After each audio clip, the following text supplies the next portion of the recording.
Live news channel पर आपके साथ शुभम दीक्षित। इस समय मौजूद है इटावा के इस्लामी इंटर कॉलेज में। आपको बता दें इस्लामी इंटर कॉलेज में उत्तर प्रदेश के उप मुख्यमंत्री दिनेश शर्मा जी और जम्मू कश्मीर के उप राज्यपाल मनोज सिन्हा जी का प्रस्थान अभी हुआ है। आपको बता दें हिंदी सम्मेलन का कार्यक्रम लगातार यहाँ जारी है। जम्मू कश्मीर के उप राज्यपाल मनोज सिन्हा जी और उत्तर प्रदेश के उप मुख्यमंत्री दिनेश शर्मा जी द्वारा दीप प्रज्वलित करके कार्यक्रम का शुभारंभ किया जाए। आपको बता दें पुलिस प्रशासन की बात करें तो इस्लामी इंटर कॉलेज के बाद पुलिस प्रशासन तैनात है और आप तस्वीरों में देख सकते हैं ये गाड़ियों का काफिला है जहां पर उसके जस्ट सामने मैं खड़ा हूं और आपको जानकारी दे रहा हूं। मीडिया से बात करते हुए उप मुख्यमंत्री दिनेश शर्मा ने समाजवाद को लेकर निशाना साधा है। आज देखिए पब्लिक लाइव न्यूज चैनल के लिए इटावा से शुभम दीक्षित की एक्सक्लूसिव रिपोर्ट। अभिनंदन करके समारोह के मुख्य अतिथि हिंदी निष्ठ राज्यपाल जम्मू कश्मीर स्वस्तिनो बृहस्पतिर्दधातु रेवदसवामरुगः कृष्णेमोतराणो विदधे भुर्जिह्वामनवः सूरचक्षसो विश्वेनो देवा अवसागमन्निह भद्रं कर्णेभिः श्रेणुयामदेवरसन्तनो नाम पुत्रासोचरा वे अपना स्थान ग्रहण करेंगे।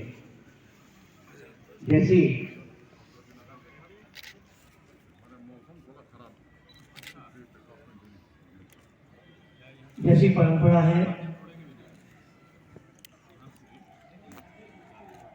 वाग देवी के पूजन अर्चन के साथ इस समारोह का शुभारंभ होता है। मैं अपने मुख्य अतिथि और विशिष्ट अतिथि आदरणीय डॉक्टर दिनेश शर्मा जी से आग्रह करूंगा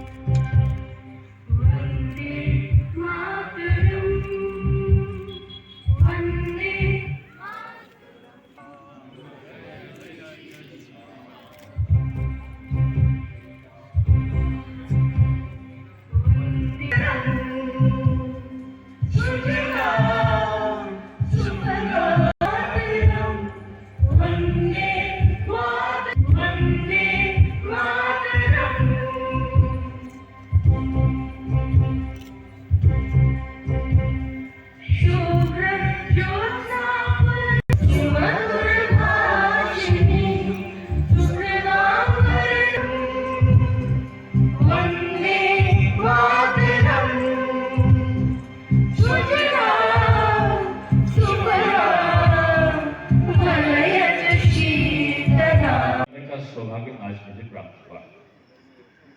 निश्चित रूप में देश और प्रदेश की स्थितियां समय के अनुसार भाषाओं की सीमा को लांघ चुकी है, लेकिन हम लोग आज भी सुनते हैं भारतेंदु हरिश्चंद्र जी का ये वाक्य निज भाषा उन्नत है सब उन्नत को मोल। लेकिन निज भाषा उन्नत है किस प्रकार से है, कैसे? जब उच्च स्तर पर बैठे हुए लोग उसका मार्गदर्शन करेंगे, उसका निरूपण करेंगे और उसके लिए अन्य लोगों को एक प्रेरक प्रसंग के तौर पे अपने किए गए कार्यों के लिए उत्प्रेरित करेंगे, तो निश्चित रूप में ये श्रृंखला बड़ी तेजी के साथ आगे बढ़ेगी। और मुझे एक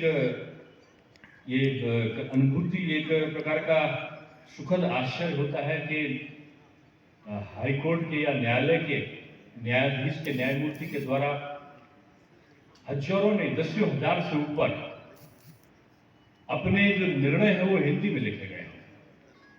आदरणीय प्रेम शंकर गुप्त जी ऐसे श्रद्धेय, ऐसे पथ प्रदर्शक महानुभूति ने इस कार्यक्रम का नियोजन किया, उसका प्रारंभ किया और ये तब से एक लंबी यात्रा को, दौर को तय कर रहा है। और मैं कहूँगा कि मुझे यहाँ पर मिनी भारत, जो अंग्रेजी में मिनी में बोला, लघु भारत का दृश्य यहाँ पर परिलक्षित हुआ। और जब वो वंदे मातरम गा रहे थे तो हमारे कुछ जो नाम लिया हमारे मुस्लिम बंधु का, उनकी पूरी टीम के द्वारा वंदे मातरम गाया गया।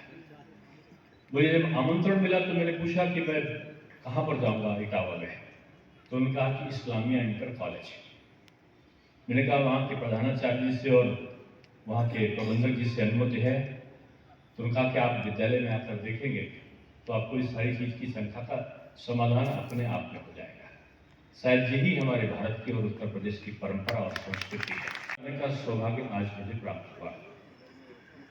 निश्चित रूप में देश और प्रदेश की स्थितियां समय के अनुसार भाषाओं की सीमा को लांघ चुकी है, लेकिन हम लोग आज भी सुनते हैं भारतेंदु हरिश्चंद्र जी का ये वाक्य, निज भाषा उन्नत है सब उन्नत को मोल। लेकिन निज भाषा उन्नत है किस प्रकार से है, कैसे? जब उच्च स्तर पर बैठे हुए लोग उसका मार्गदर्शन करेंगे, उसका निरूपण करेंगे और उसके लिए अन्य लोगों को एक प्रेरक प्रसंग के तौर पे अपने किए गए कार्यों के लिए उत्प्रेरित करेंगे, तो निश्चित रूप में ये श्रृंखला बड़ी तेजी के साथ आगे बढ़ेगी। और मुझे एक अनुभूति, एक प्रकार का सुखद आश्चर्य होता है कि हाईकोर्ट के या न्यायालय के न्यायाधीश के न्यायमूर्ति के द्वारा हजारों ने, दसियों हजार से ऊपर अपने जो निर्णय है वो हिंदी में लिखे गए हैं। आदरणीय प्रेम शंकर गुप्त जी ऐसे श्रद्धेय, ऐसे पथ प्रदर्शक महानुभूति ने इस कार्यक्रम का नियोजन किया, उसका प्रारंभ किया और ये तब से एक लंबी यात्रा को, दौर को तय कर रहा है।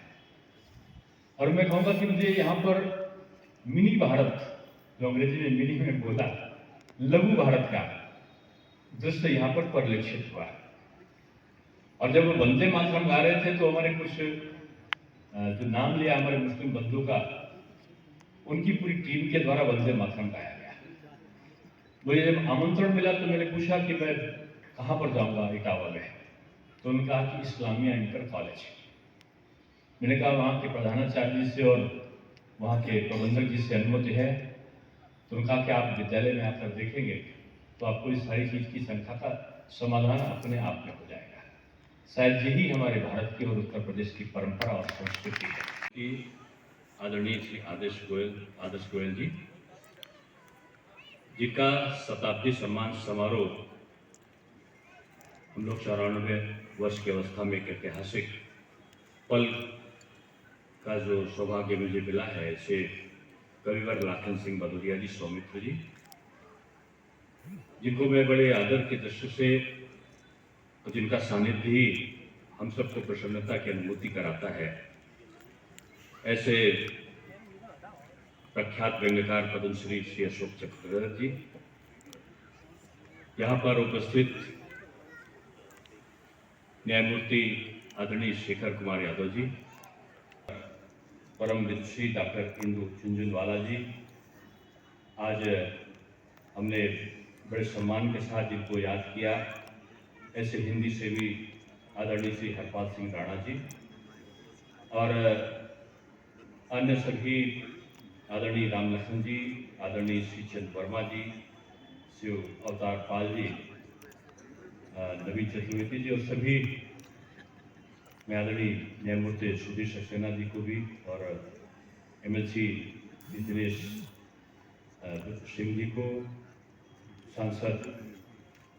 सांसद श्री भोले सिंह जी को और मुख्य न्यायाधीश जम्मू कश्मीर आदरणीय श्री मित्तल जी को, और इस सारे कार्यक्रम को जो बड़े मनोयोग से संजोते हैं ऐसे हम सब के आदरणीय प्रदीप जी को मैं धन्यवाद ज्ञापित करता हूं कि इतने एक जिसको कहना चाहिए कि सम्माननिष्ठ और एक ऐसे कार्यक्रम में जिसका अपने आप में दूर तक संदेश आता है, उस हिंदी सेवा निधि के कार्यक्रम में उन्होंने मुझे आमंत्रित किया।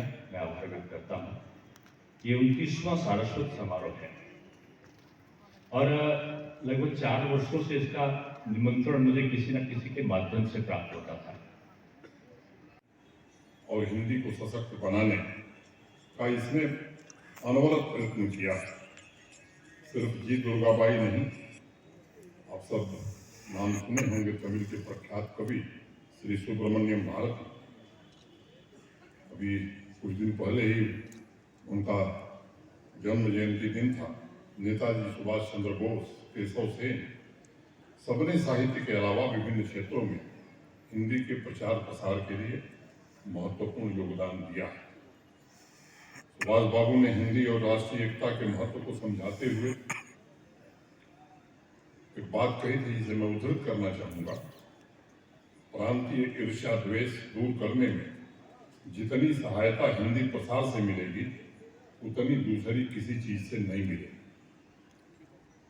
जैसा मैंने जिक्र किया सुब्रमण्यम भारती जी का, आज से एक सप्ताह पहले 11 दिसंबर को महाकवि सुब्रमण्यम भारती की जन्म जयंती थी। तमिलनाडु के तिरुनेलवेली जिले में जन्मे सुब्रमण्यम भारती मातृभाषा में शिक्षण के समर्थक थे, लेकिन उन्होंने एक बात कही थी, तमिलों को अवश्य हिंदी सीखनी चाहिए। हालांकि तमिल हमारी मातृभाषा है और ये हमारे लिए महत्वपूर्ण है, पर मैं सबको ये सलाह देता हूँ कि प्रत्येक व्यक्ति को हिंदी सीखनी चाहिए, क्योंकि संपूर्ण राष्ट्र के लिए हमें एक सामान्य भाषा की आवश्यकता है।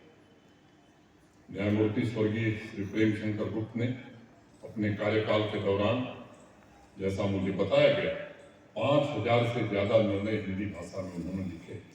मैं समझता हूँ हिंदी भाषा के लिए उनका योगदान अमिट है। इटावा हिंदी सेवानिधि को मैं न्यायमूर्ति प्रेम शंकर गुप्ता जी की धरोहर मानता हूँ, जो हमारी विरासत की। आप लोग आचार्य विष्णुकांत शास्त्री व्याख्यानमाला भी आयोजित करते हैं। मैं उनकी पुण्य स्मृति को भी प्रणाम करता हूँ। शास्त्री जी को ईशावास्य उपनिषद बहुत ही प्रिय था और वो बार बार अनेकों सभाओं में इस बात का जिक्र किया करते थे। ईशावास्य उपनिषद का एक श्लोक है, अग्ने न सुपथाराय अस्मान विश्वानि देव वयुनानि विद्वान। हे अग्नि, हमें कर्म फल के लिए सन्मार्ग पर ले चल। शास्त्री जी को जिन्होंने सुना होगा, मैं समझता हूँ कि अनेकों बार उन्होंने इसका वाचन किया। मित्रों, आध्यात्म में अग्नि हमारी चेतना के ऊर्ध्वगमन का प्रतीक है और हमारे धर्मशास्त्र बड़ी जिम्मेदारी से बात कहते हैं कि जिस प्रकार इंसान के ऊपर की यात्रा प्रारंभ होती है, वैसे ही उसकी अंदर की यात्रा भी शुरू हो जाती है। और अग्नि प्रतीक क्यों है, ये समझना बड़ा आवश्यक है। अग्नि का स्वभाव है, वह जो कुछ भी अशुद्ध है उसे जला देती है और जो भी शुद्ध है उसे बचा लेती है। भाषा का भी वही स्वभाव होता है, जो अशुद्ध है उसे समाप्त करना और जो शुद्ध है उसे संचित करना। मैं समझता हूँ कि भाषा का भी यही स्वभाव होता है। जो कुछ मीठा है, सरल है, वो भाषा में तब कर निखर जाता है और जो अशुद्ध है वो निश्चित रूप से विलीन हो जाता है। चाहे भीष्म हो, पुरुरवा हो, परशुराम हो या संपाति हो। अगर दिनकर की कविता आपने पढ़ी है तो मुझे लगता है कि निश्चित रूप से इन महान पुरुषों की पहले भी साहित्य में चर्चा हुई होगी, लेकिन दिनकर ने जिन शब्दों में इनको जन जन तक पहुंचाया, मुझे लगता है कि आज भी अगर उसका पाठ कोई करता है कि दे रोग युधिष्ठिर को ने यहाँ जाने दे उनको स्वर्ग भी, और फिरा हमें गांडीव गदा लौटा दे अर्जुन भीमवीर। ये दिनकर की सर्जनशीलता और महापुरुषों की स्मृतियां उनके शब्दों में अग्नि के मानी। हमारे इलाके में, हमारे जनपद के बगल में मऊ एक जनपद है, वहाँ एक वीर रस के कवि थे श्याम नारायण पांडे। मैं समझता हूँ कि हल्दी घाटी जिसने पढ़ी है, वो राणा प्रताप की उस बेटी का वो शब्द मुझे लगता है कि आज भी लोगों को उद्वेलित करता है कि हाँ छही नहीं जाती मुझसे आवाज भूखती ज्वाला, कल से ही प्यास लगी थी हो रहा हृदय मतवाला। कभी भी बीजेपी की यही विशेषता है, कभी राजनीतिक उद्देश्यों के लिए काम नहीं करती। और ये भारत सरकार का स्वतंत्र विभाग है जो सबके खिलाफ कार्रवाई करता है, उससे दल से कोई मतलब थोड़ी होता है। चुनाव से पहले बोला जा रहा है छापेमारी। अब देखिए, क्या चुनाव के समय गतिविधियां थोड़ी बंद होती हैं?